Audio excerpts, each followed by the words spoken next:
अस्सलाम वालेकुम दोस्तों, अपनी नेक्स्ट वीडियो के साथ आपको वेलकम करता हूं अपने इस चैनल में। उम्मीद है आप सब खैरियत से होंगे। तो चलते हैं आज की अहम न्यूज़ की जानिब। सबसे पहले तो तमाम कार्ड्स पे कुछ अहम मालूमात है वो आप लोगों के साथ शेयर करूंगा। इन मालूमात में उन दोस्तों के तमाम के क्वेश्चन कवर करूंगा जो कि मुख्तलिफ कमेंट्स में मुख्तलिफ औकात में किसी न किसी कार्ड के बारे में पूछते रहते हैं। तो उस पर तफसीली आप लोगों को मालूमात जो है वो प्रोवाइड करूंगा, जिसमें काफ़ी अहम मालूमात है। लाजमी तौर पे इस टॉपिक को कवर कीजिएगा। उसके बाद किरायादारों के लिए एक ऐसा कानून जिस पे आपने लाजमी अमल करना, वरना आने वाले वक्त में आप नुकसान उठा सकते हैं, इस पर तफसीली बात करेंगे। उसके बाद यूरोपीय यूनियन ने शेंजन वीज़ा और बॉर्डर कानून के बारे में एक नई अपडेट जारी की है, उसके बारे में बात करेंगे। और आखिर में बात करेंगे कि बच्चों की वजह से जो नेशनैलिटी मिलती है बच्चों को और उस पर उनके वालिदैन को स्टे मिलते हैं, वो कौन सी कंट्रीज़ है, उन ममालिक की लिस्ट आप लोगों को प्रोवाइड करूँगा। क्योंकि काफ़ी दोस्त ऐसे हैं जो ये कमेंट करते थे कि वो कौन से ममालिक हैं जहाँ पे बच्चों को पैदा होते ही नेशनैलिटी का राइट मिल जाता है, यानी कि वो वहाँ के नेशनल हो जाते हैं। तो इस पे बात करेंगे वीडियो के आखिर में। तो सबसे पहले तो इन तमाम न्यूज़ की तरफ जाने से पहले आपको ये कहना चाहूँगा कि जो नीचे लिंक है आज वो आपको 3 मिलेंगे। किरायादार के कानून के हिसाब से यूरोपीय यूनियन शेंजन वीज़ा से रिलेटेड बच्चों की पैदाइश की जो लिस्ट है ममालिक की, वो 3 लिंक आपको जैसे ये न्यूज़ हैं ऐसे ही नीचे 1 2 3 न्यूज़ के नीचे लिंक मिल जाएंगे। और जो पहला लिंक है जिस चैनल का, उस चैनल पे भी लाजमी जाएं, उसको विज़िट करें और वहाँ पे जो मैं ट्यूटोरियल अपने अपलोड कर रहा हूँ उनको लाजमी तौर पे वॉच करें। जो लोग इंटरेस्टेड हैं आईटी की फील्ड में जाने के लिए, उनके लिए बेसिक लैंग्वेज की एक प्लेलिस्ट मैंने वहाँ पे शुरू की है, पाइथन लैंग्वेज, जो कि इस दौर की बहुत ही अहम लैंग्वेज है। वो आप वहाँ पे सीख सकते हैं। वहाँ पे tutorial day by day daily एक अपलोड हो रहा है, तो वो आप लाजमी तौर पे इस चैनल को विज़िट करें, सब्सक्राइब करें और वहाँ पे इंटरेस्टेड हैं तो लाजमी तौर पे इन ट्यूटोरियल्स को देखें और उसको समझें। इस फील्ड की फ्यूचर जो है वो बहुत ज़्यादा ब्राइट है और आप उससे काफ़ी ज़्यादा फ़ायदा उठा सकते हैं। अब बात करते हैं तमाम कार्ड्स के बारे में। तमाम कार्ड्स, सबसे पहले तो मैं बात करता हूँ कि कुछ दोस्तों के कमेंट आए कि क्या अराइगो फैमिलियार, अराइगो फार्मासियोन के कार्ड्स बेहतर हैं या कि हम शादी करके जो कार्ड लेते हैं वो बेहतर है। देखिए दोस्तों, अगर तो आप किसी की मुहताजी में रहते हुए अपना लीगल स्टेटस आगे लेके चलते हैं तो फिर तो आपको वो शादी वाला जो कार्ड मिलेगा वही है, लेकिन उसमें आप मुहताज रहेंगे उस बंदे के जिसकी वजह से आपको मिला। वो कभी भी आपको छोड़ दे तो आपका स्टेटस दोबारा से रिस्क में चला जाता है। कोशिश करने पे स्पेन में आपको छोटा कार्ड मिल जाता है, वो अगर ले भी लेते हैं, लेकिन आपको ज़हनी कोफत, ज़हनी टेंशन काफ़ी ज़्यादा भुगतना पड़ती है। इन मामलात में जितने लोग गुजरे हैं उनमें से बहुत कम लोग जो हैं वो कामयाब हुए हैं। इसमें सबसे बेहतरीन कार्ड तो वही रहता है जो आप अपने बलबूते पे लेते हैं, यानी कि अराइगो फार्मासियन हो, अराइगो लिबराल हो, अराइगो सोशल हो, अराइगो फैमिलियार हो। अराइगो फैमिलियार में वो मैं फैमिली के मेंबर की बात कर रहा हूँ जिसमें आपके बेटा, बेटी, बीवी या इस तरह के रिश्ते आते हैं। तो इसमें जो कार्ड आपको मिलते हैं वो आपके लॉन्ग टर्म होते हैं और आपके ज़ाती होते हैं, उसमें आपको इतनी ज़्यादा टेंशन नहीं लेनी पड़ती। आने वाले वक्त में भी आपका फ्यूचर महफूज हो जाता है। तो अब बात करते हैं तरखीता कम्युनितारिया का और तरखीता लार्गा दुरासियन का, जिसको हम उर्फ़ आम में परमानेंट रेजिडेंसी बोलते हैं। परमानेंट रेजिडेंसी बेहतर है या तरखीता कम्युनितारिया बेहतर है? अगर तो आप ऑलरेडी स्पेन में हैं और आपके पास परमानेंट रेजिडेंसी है, आपके खामद या आपकी बीवी को नेशनैलिटी मिल चुकी है और आप सोच रहे हैं कि मैं चेंज करवाऊँ या ना करवाऊँ, तो इसमें यह है कि अगर तो आपने यूरोपीय यूनियन के किसी और मुल्क में शिफ्ट होना है तो फिर तो आप करवा लें। तरखीता कम्युनितारिया बेहतर रहेगा वहाँ पे जाने में, वहाँ पे आपको मुख्तलिफ कवानीन में राहत मिलेगी।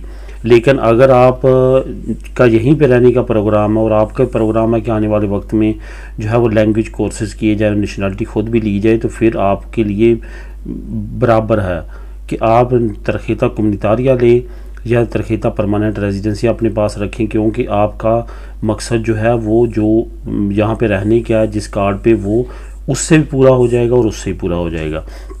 इस वजह से अगर तो आपका कम टाइम रहता है नेशनलिटी अप्लाई करने में और आप कहीं मूव भी नहीं करना चाहते, तो आपके लिए कोई मसला नहीं है। लेकिन अगर आप यूरोपीय यूनियन के किसी और मुल्क में या अपनी होम कंट्री में, फॉर एग्ज़ाम्पल आप पाकिस्तान में जाके रहना चाहते हैं लंबे अरसे तक, तो फिर तरक़ीता कम्युनिदारियाँ तब्दील करवा लेना ज़्यादा बेहतर है, क्योंकि उसके राइट जो हैं वो आपकी फैमिली बिलोंग से उसके कार्ड शुरू शो होता है कि आपका कोई ना कोई फैमिली मेम्बर जो है वो नेशनल है यहाँ का।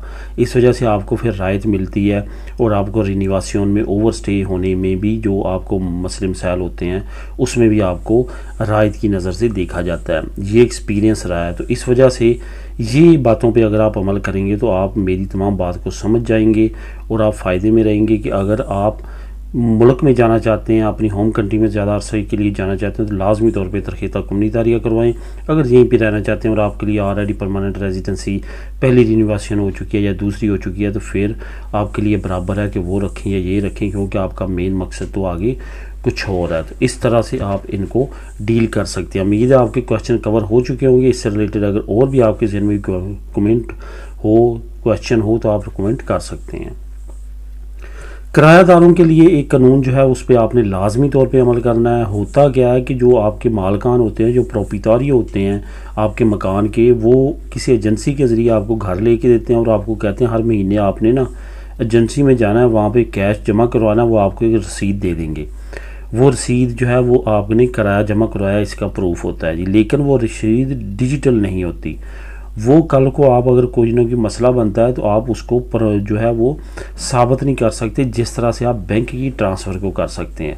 एक तो बात ये हो चुकी है। दूसरी कि ये प्रोपिटारियो जो है ये निगरो आपसे रेंट ले रहे होते हैं। ये गवर्नमेंट को शो नहीं करवाते कि उन्होंने अपनी प्रॉपर्टी जो है वो रेंट पे दी हुई है, क्योंकि अगर वो शो करवाते हैं तो उनको टैक्स देना पड़ता है। इसी वजह से वो आप किसी बैंक ट्रांसफ़र नहीं लेते। अगर बैंक ट्रांसफ़र लेंगे तो सिंधी की नज़र में आ जाएंगे, तो इस तरह से उनको टैक्स देना पड़ेगा। तो वो अपना टैक्स बचाने के लिए आपको इस तरीके के साथ लगा देते हैं कि आपने कैश जमा करवाना है एजेंसी को या उसको डायरेक्टली। तो इस पे अब हुकूमत ने अनाउंस किया, जिसका लिंक नीचे मौजूद है, कि ये इलीगल है, आप ऐसा नहीं कर सकते, इसमें आप भी जुर्मदार होंगे। कल को और आप प्रॉपिटारी पे केस करते हैं उसका कोई फ़ैसला नहीं होगा, उसी के हक़ में जाएगा। इस वजह से आप अपना साइड सेफ रखें और प्रॉपिटारियों को कहें कि मुझे अपना बैंक अकाउंट दे, मैं काम में बिज़ी होता हूँ, या जो भी कह सकते हैं। इस लॉ का भी कह सकते हैं कि बाई लॉ अब मैं कैश जमा नहीं करवा सकता। बाकायदा तौर पर मुतल्लिकों का नाम इस्तेमाल किया गया, नीचे जो लिंक है कि आप अब ये नहीं कर सकते, तो इस पे अमल करें और आने वाली परेशानी से आप बचें। यूरोपीय यूनियन ने शेंजन वीज़ा और बॉर्डर कानून में एक अहम फ़ैसला किया और इस मामलात में एक नई पेशरफ सामने आई है, जिसका लिंक भी नीचे मौजूद है। मैंने आप लोगों के साथ एक दो मरतबा ये शेयर किया कि आनकरीब जो बॉर्डर हैं वो डिजिटलाइज हो जाएंगे। इसके साथ साथ जैसे बॉर्डर डिजिटलाइज होंगे, शेंजन वीज़ा भी डिजिटलाइज हो जाएगा, क्योंकि इनका मेन मकसद अपने बॉर्डर्स को मज़ीद कंट्रोल करना है। वो लोग जो वीज़े पे आते हैं और यहाँ पे ओवर स्टे हो जाते हैं, उनको पकड़ना है, उनकी शनाख्त करना है, कितने गए कितने आए, और तमाम मामलात पे नज़र रखना है। इसी वजह से ये शेंजन वीज़े को भी डिजिटलाइज कर रहे हैं और बॉर्डर्स को भी। लेकिन ये इस जून में होना था, नहीं हो सका। यूरोपीय यूनियन की तरफ से ये अनाउंसमेंट सामने आई है, क्योंकि हमारा प्रोग्राम उस तरह से अभी रेडी नहीं हुआ जिस तरह हम चाहते हैं।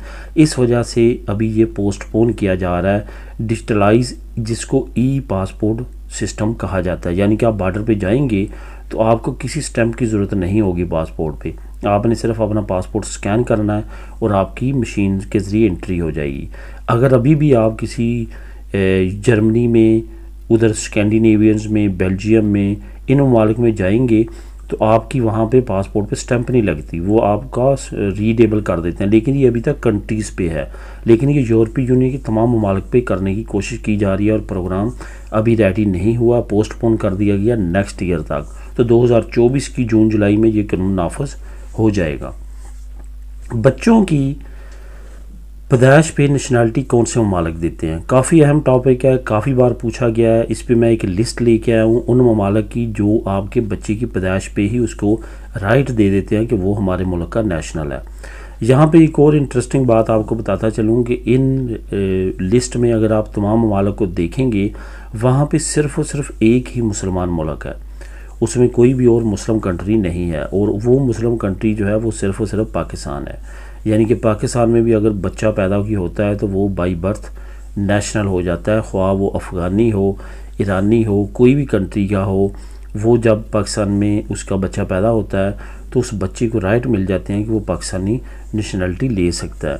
तो ये काफ़ी अहम अपडेट है जो आप लोगों के साथ शेयर करनी थी। इसके बारे में कई मरतबा पूछा गया, तो इसका लिंक भी नीचे लिंक नंबर 3 मौजूद है, आप क्लिक करके इसके लिस्ट में तमाम ममालिक को ख़ुद भी रीड कर सकेंगे। तो दोस्तों ये थी आज की अहम न्यूज़ और इन्फॉर्मेशन। मिलेंगे नेक्स्ट वीडियो में नई अपडेट्स के साथ। अल्लाह हाफिज़।